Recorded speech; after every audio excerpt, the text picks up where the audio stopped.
जय श्री राम भाइयों। आज आपके सामने लेकर चलते हैं पर्यावरण अध्ययन के 3 महत्वपूर्ण सेटों को मिला करके आपका एक प्रश्न पत्र लेकर चलते हैं।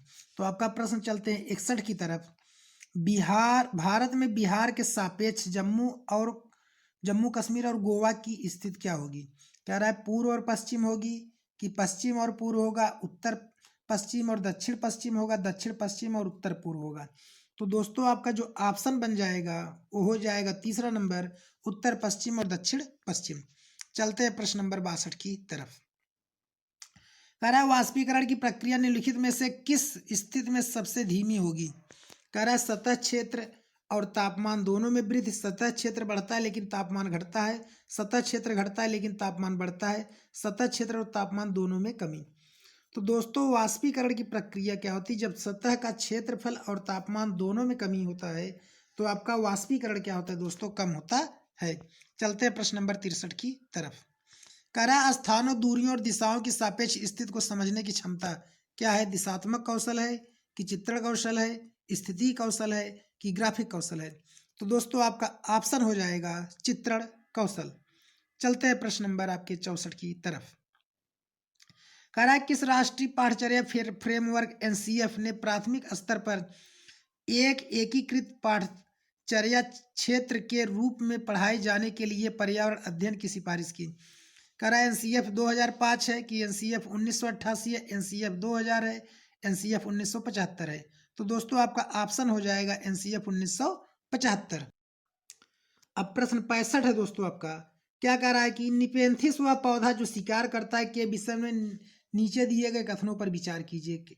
तो ऑप्शन क्या कह रहा है कि यह पौधा ऑस्ट्रेलिया, इंडोनेशिया और भारत में मेघालय में पाया जाता है। कह रहा है इसका आकार घड़े जैसा होता है और इसके मुख एक पत्ती से ढका होता है। यह केवल छोटे कीड़े मकोड़ों को फंसाकर उनका शिकार करता है। यह छोटे कीड़े मकोड़ों खींचने के लिए मोहक आवाज निकालता है जो इसमें फंस जाते हैं और बाहर नहीं निकल पाते हैं। तो दोस्तों देखिए इसमें जो आपका ऑप्शन बनेगा पहला ए और बी को छोड़ करके बाकी दोनों आपके क्या होंगे? गलत हो जाएंगे। तो ऑप्शन देखते हैं आपका कौन सा हो जाएगा? केवल ए और बी। तो आपका ऑप्शन क्या बन जाएगा? पहला बन जाएगा। चलते हैं प्रश्न नंबर 66 की तरफ। कह रहा है भारत की आजादी से पहले महात्मा गांधी ने जिस दांडी के समुद्र तट तक अपनी प्रसिद्ध यात्रा की थी वह भारत के नीचे दिए गए किस राज्य में स्थित है? कह रहा है आंध्र प्रदेश है, कर्नाटक है, महाराष्ट्र है, गुजरात है? तो दोस्तों इसका आंसर क्या हो जाएगा? आपका गुजरात हो जाएगा। चलते हैं प्रश्न नंबर आपके 67 की तरफ। कह रहा है उच्च ज्वर, तेज बुखार के साथ कपकपी जिसका उपचार सिनकोना पेड़ की छाल से किया जाता है वह है? कह रहा है जब आदमी कांपने लगता है उसका उपचार क्या करते हैं? सिनकोना के पेड़ की छाल से करते हैं। तो उसका क्या है? आपका ऑप्शन क्या है? वह कौन सी बीमारी है? मियादी बुखार है, मलेरिया है, चिकनगुनिया है, डेंगू है? तो दोस्तों आपका क्या हो जाएगा? 67 का दूसरा हो जाएगा, मलेरिया हो जाएगा। प्रश्न नंबर 68 की तरफ। नीचे दिए गए शहरों में से किस एक में रेत के पहाड़ जिन्हें रेत के टीले कहा जाता है पाए जाते हैं? वह कौन सा शहर है जहाँ पे रेत के पहाड़ या रेत के टीले पाए जाते हैं कहा जाता है? काबुल है, अबू धाबी है, बर्लिन है, थिम्पू है? तो दोस्तों आपका ऑप्शन क्या बन जाएगा? यहाँ पे दूसरा हो जाएगा अबू धाबी। चलते हैं प्रश्न नंबर आपके 69 की तरफ। 69 क्या है दोस्तों? कह रहा है हम सभी पुराने कुओं को देखते हैं, कि मतलब हम सब पुराने कुओं को देखते हैं जो अब सूख गए हैं, मतलब कि सूख गए हैं। हमारे बड़े यह कहते थे कि अब से लगभग 25-30 साल पहले इन कुओं में काफी पानी था। मतलब हमारे दादा बाबा ये सब कहते थे कि पहले कुओं में पानी था, परंतु अब ये पूरी तरह सूख गए हैं। निम्नलिखित में से कुओं के सूखने के संभावित सही कारण को चुनिए। मतलब कुआं सूखने के कारण क्या है? तो कह रहा है क्या कि जिन झीलों में वर्षा का पानी इकट्ठा होता था अब वहां नहीं है। कह रहा है जहां झील थे, जहां पानी इकट्ठा होता था अब वहां नहीं है। सही है आपका दोस्तों, कि जब पानी नहीं है तो आपका क्या होगा? जल स्तर कम हो जाएगा। कह रहा है पेड़ों, कुओं और आसपास के क्षेत्रों की जमीन को अब कोलतार से, सीमेंट से ढक दिया गया है। कि कह रहा है यह ऑप्शन होगा, या फिर कह रहा है कुओं का कोई उपयोग नहीं करता क्योंकि हर घर में टोटियां लग गई हैं? कि यह ऑप्शन है,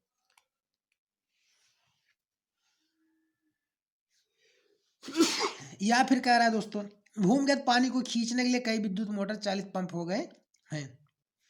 तो देखिए दोस्तों कुओं को पानी न करने से टोटियां लगने से कोई आपका नहीं है, ठीक है? तो कहने का मतलब तीसरे से मतलब नहीं होगा आपका, सिर्फ ए बनेगा, बी बनेगा, डी बनेगा। तो ऑप्शन देख लेते हैं दोस्तों। चौथा हो जाएगा ए बी डी। चलते हैं प्रश्न नंबर 70 की तरफ। कह रहा है पर्यावरण अध्ययन में संकल्पना और मुद्दों को विज्ञान और सामाजिक विज्ञान विषय के रूप में नहीं रखा गया है, क्यों? क्यों नहीं रखा गया पर्यावरण अध्ययन को संकल्पना और मुद्दों को विज्ञान और सामाजिक विज्ञान के रूप में? तो ऑप्शन कह रहा है दोस्तों आपका सीबीएसई के द्वारा पर्यावरण अध्ययन के पाठ्यक्रम को इसी प्रकार से निर्धारित किया गया है। इस आयु वर्ग के बच्चे अपने परिवेश को समग्र रूप से देखते हैं। यह शिक्षण अधिगम की एक अच्छी युक्ति है। यह पाठ्यक्रम के भार को कम करने के लिए है। तो दोस्तों आपका ऑप्शन बन जाएगा इस आयु वर्ग के बच्चे अपने परिवेश को समग्र रूप से देखते हैं। चलते हैं प्रश्न नंबर अब हम आपके 71 की तरफ। क्या रहा है निम्नलिखित में से कक्षा 1 और 2 के लिए पर्यावरण अध्ययन के संदर्भ में सच है? क्या सच है दोस्तों? तो आपका ऑप्शन कह रहा है 71 का कि पर्यावरण अध्ययन से संबंधित मुद्दों और संबंधों का संपादन भाषा के द्वारा होता है। दोस्तों यह होगा कि पर्यावरण अध्ययन से संबंधित मुद्दों और संबंधों का संपादन भाषा और गणित के माध्यम से होता है। कक्षा 1 और 2 में पर्यावरण अध्ययन को एक नए विषय के रूप प्रस्तुत किया गया है। यह है कि कक्षा 1 और 2 के एक विषय के रूप में पर्यावरण अध्ययन समझने के लिए आसान नहीं है। तो दोस्तों देखिए इसमें जो आपका ऑप्शन बनेगा दूसरा हो जाएगा, पर्यावरण अध्ययन से संबंधित मुद्दों और संबंधों का संपादन भाषा और गणित के माध्यम से होता है। 72 का रहा दोस्तों, निम्नलिखित में से कौन सी अदिश राशि है? क्या है ऑप्शन आपका? द्रव्यमान है, गुरुत्वाकर्षण है, संवेग है, भार है। तो दोस्तों आपका ऑप्शन क्या हो जाएगा? कह रहा है कि अदिश राशि कौन सी है? तो आपका इसमें ऑप्शन बन जाएगा द्रव्यमान। द्रव्यमान को छोड़कर बाकी शेष तीनों क्या है दोस्तों? सदिश राशि है। ठीक है, चलते हैं प्रश्न नंबर 73 की तरफ। कह रहा है एक ऐसा वस्तु जिसमें से कोई प्रकाश किरण नहीं गुजर सकता वह कहलाती है? अपारदर्शी होती है, पारभासी होती है, पारदर्शी होती है, उत्तल होता है। अपारदर्शी का मतलब होता है जिसके इस पार से उस पार क्या करे जाए दोस्तों? नहीं देखा जा सके। पारभासी का मतलब होता है जिसके उस पार थोड़ा बहुत देखा जा सके। पारदर्शी का मतलब जिसके उस पार बिल्कुल देखा जा सके। उत्तल से कोई लेना देना नहीं है। तो दोस्तों आपका क्या हो जाएगा? ऑप्शन 73 का तीसरा बन जाए, पहला बन जाएगा अपारदर्शी। चलते हैं प्रश्न नंबर 74 की तरफ। प्रश्न नंबर 74 क्या कर रहा है दोस्तों? कह रहा है कि पृथ्वी की सतह पर किसी वस्तु का भार क्या होगा? ठीक है, कि जिसका द्रव्यमान चंद्रमा की सतह पर 10 किलोग्राम है। तो जितना दोस्तों चंद्रमा पर होगा पृथ्वी पर उसका 6 गुना ज्यादा हो जाएगा। तो कितना हो जाएगा? 10 छके 60 हो जाएगा दोस्तों। ठीक है, चलते हैं प्रश्न नंबर 75 की तरफ। कह रहा है कि एक विलेय का विघटन दर पर निर्भर करता है। किस पर निर्भर करता है? दाब पर, तापमान पर, सतह क्षेत्र पर, भार पर। तो 75 में आपका क्या हो जाएगा दोस्तों? एक विलेय का विघटन दर किस पर निर्भर करता है? सतह क्षेत्रफल पर। चलते हैं प्रश्न नंबर 76 की तरफ। सुषमा चाहती है कि उसके छात्रों को पेड़ों के संरक्षण के लिए संवेदनशील बनाया जाए। निम्नलिखित में से कौन सी ऐसा करने में सबसे उपयुक्त रणनीति है? तो 76 में आपका दोस्तों ऑप्शन पहला क्या है? कह रहा है कि कक्षा में बहस आयोजित करना, समूह चर्चा करना या पोस्टर बनाना, बच्चों के एक पौधों को अपनाने और पोषित करने में मदद करना। तो दोस्तों बच्चों को पौधों के बारे में बताना है, उसके बारे में संवेदनशील बनाना है। तो प्रत्येक बच्चे को आप कह दीजिए कि एक पौधा लगाइए और उसका सेवा करिए, उसका पालन पोषण करिए। तो बच्चा स्वयं संवेदनशील होगा, उससे सीखेगा। तो ऑप्शन आपका चौथा हो जाएगा। चलते हैं दोस्तों प्रश्न नंबर 77 की तरफ। 77 कह रहा है दोस्तों, अभय ने अपने छात्रों से उन बीमारियों पर एक समूह में एक सर्वेक्षण करने के लिए कहा जिनसे उनके पास पड़ोस के लोग पीड़ित थे। पाठ्य पुस्तक में सर्वेक्षण का उल्लेख नहीं किया गया। इस शिक्षण अधिगम की रणनीति के लिए कौन सा विकल्प प्रासंगिक नहीं है दोस्तों? तो ऑप्शन कह रहा है क्या? इनमें समुदाय के बातचीत करने का अवसर प्रदान किया, इससे बच्चों को वास्तविक जीवन के साथ सीखने में मदद मिली, इसने बच्चों को डेटा हैंडलिंग समझने के लिए एक साथ काम करने में सक्षम दिया, इससे समुदाय उन बीमारियों को समझने में मदद मिली जिनसे वे पीड़ित थे। तो दोस्तों आपका यही ऑप्शन हो जाएगा, चौथा हो जाएगा। अब चलते हैं आपके प्रश्न नंबर 78 की तरफ। प्रश्न 78 क्या कर रहा है दोस्तों? आपातकालीन परिस्थितियों के बारे में आप में बात करने के लिए प्रिया ने बच्चों के अनुभव पूछे जब उन्हें कभी आपात स्थिति का सामना करना पड़ा। बच्चों ने आग, बिजली के झटके, सड़क दुर्घटनाओं के साथ अपने अनुभव सुनाए। उन्हें प्रश्न पूछने, उनकी मौजूदा समझ का आकलन किया और समाचार पत्रों से सड़क सुरक्षा विज्ञापनों जैसे संसाधनों का उपयोग करके सुरक्षा पहलुओं पर चर्चा की और क्रमशः आग और बिजली के झटकों पर सुरक्षा दिशा निर्देशों पर चर्चा के लिए एलपीजी और इलेक्ट्रिक बिल का इस्तेमाल किया। प्रिया द्वारा अपनाया गया सबसे उपयुक्त दृष्टिकोण कौन सा है दोस्तों? तो ऑप्शन क्या हो जाएगा आपका 78 का? संज्ञानात्मक दृष्टिकोण है दोस्तों, या फिर कह रहा है अनुभवात्मक अधिगम दृष्टिकोण है, अन्वेषण दृष्टिकोण है, मानववादी दृष्टिकोण है। तो ऑप्शन आपका दोस्तों बन जाएगा तीसरा, अन्वेषण दृष्टिकोण। 79 की तरफ, पर्यावरण अध्ययन के शिक्षक के द्वारा बच्चों को जानवरों का अवलोकन और उनका चित्र बनाने में प्रेरित करने का उद्देश्य था। बच्चों में सृजनात्मक विकास का करना, बच्चों में अवलोकन और रचना कौशलों का विकास करना, बच्चों में सौंदर्यगत संवेदना का विकास करना। तो दोस्तों आपका क्या हो जाएगा? यहाँ पर तीनों ऑप्शन हो जाएंगे, ए बी सी, तीनों हो जाएंगे दोस्तों। तो ऑप्शन कौन सा बन जाएगा? डी बन जाएगा, ए बी सी। चलते हैं दोस्तों प्रश्न नंबर 80 की तरफ। कह रहा है पर्यावरण अध्ययन में शिल्पकला और चित्रकला को समूह में करके सीखने पर बल दिया जाता है, क्योंकि कक्षा की अनुशासनहीनता को रोकने के लिए समूह में सीखना शिक्षकों के लिए बहुत आसान और प्रभावशाली युक्ति है। या फिर कह रहा है दोस्तों आपका कि समूह में सीखना सहपाठी द्वारा सीखने को प्रोत्साहित करता है। फिर कह रहा है समूह में सीखना कक्षा में सामाजिक अंतःक्रिया को बेहतर बनाता है। समूह में सीखना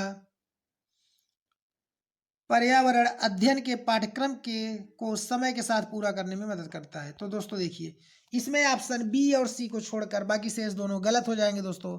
तो ऑप्शन देख लेते हैं कौन सा बन जाएगा। तीसरा बन जाएगा बी और सी। चलते हैं प्रश्न नंबर 81 की तरफ। करा निम्नलिखित में से क्या पर्यावरण अध्ययन को सीखने का सबसे प्रभावशाली संसाधन है? परिवार के सदस्य हैं, समुदाय के सदस्य हैं, समाचार पत्र है, कक्षा है।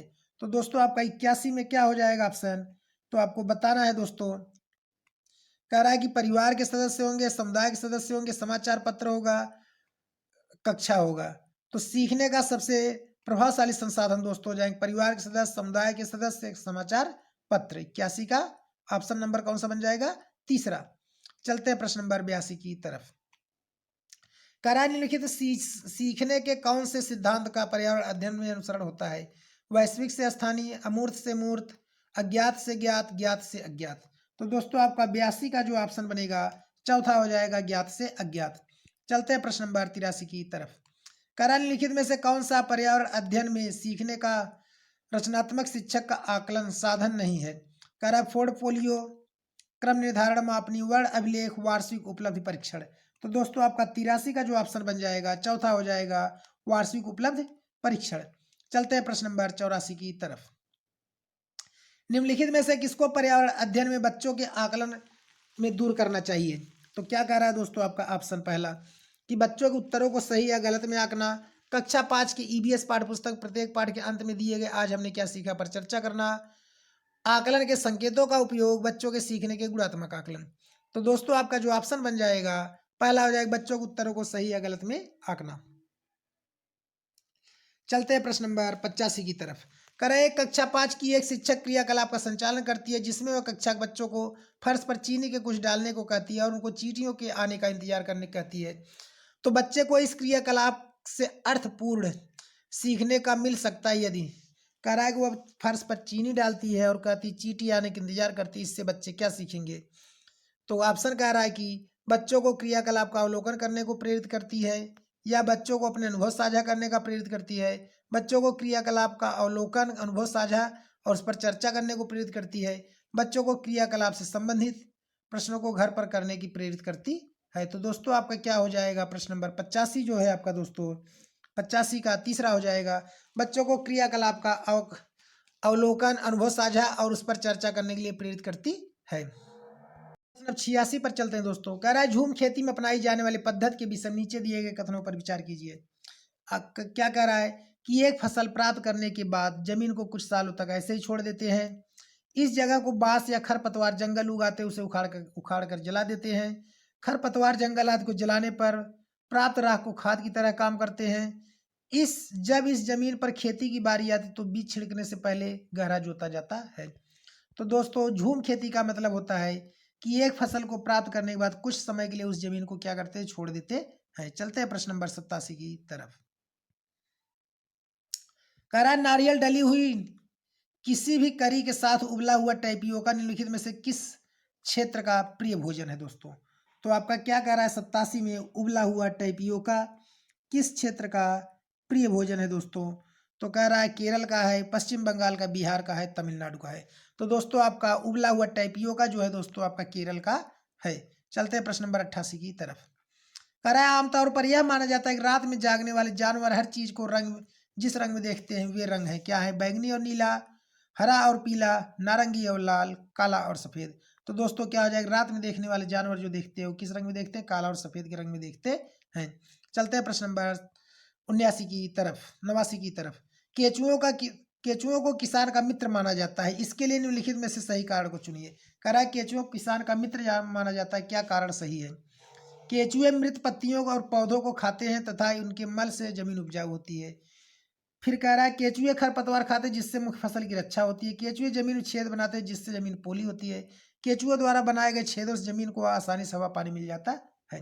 तो देखिए दोस्तों, केचुए खरपतवार खाते हैं, ठीक है, लेकिन अपने पेट भरने के लिए, फसल की रक्षा करने के लिए नहीं दोस्तों, ठीक है। ऑप्शन बी वाले को छोड़कर बाकी सभी होगा ए सी डी। तो ऑप्शन देख लेते हैं ए सी डी का है भैया। तीसरा ऑप्शन है सी डी ए, तो ऑप्शन थर्ड हो जाएगा। आज का लास्ट प्रश्न चलते हैं दोस्तों। आदिवासी हजारों साल पहले से कांसे ब्रांच की चीजें बनाते हैं, मतलब आदिवासी जो थे हजारों साल पहले से कांसे की चीजें बनाते आए। आज भी हमारे घरों में कांसे का उपयोग होता है। तो कांसे के विषय में लिखित में से सही कथन चुनिए। तो क्या होगा दोस्तों, ऑप्शन कह रहा है आपका कि यह एल्युमिनियम और तांबे के भांति एक तत्व है, यह पीतल और तांबे का मिश्रण है, यह तांबे जस्ता तथा एल्युमिनियम का मिश्रण है, यह तांबे और टिन का मिश्रण है। तो दोस्तों जो आपका कांसा होता है वह तांबे और टिन का मिश्रण होता है। ऑप्शन नंबर आपका चौथा हो जाएगा। तो दोस्तों अगर आपको हमारा वीडियो अच्छा लगा हो तो हमारे चैनल को सब्सक्राइब और वीडियो को लाइक जरूर करें और कमेंट जरूर करें दोस्तों। ओके, जय हिंद।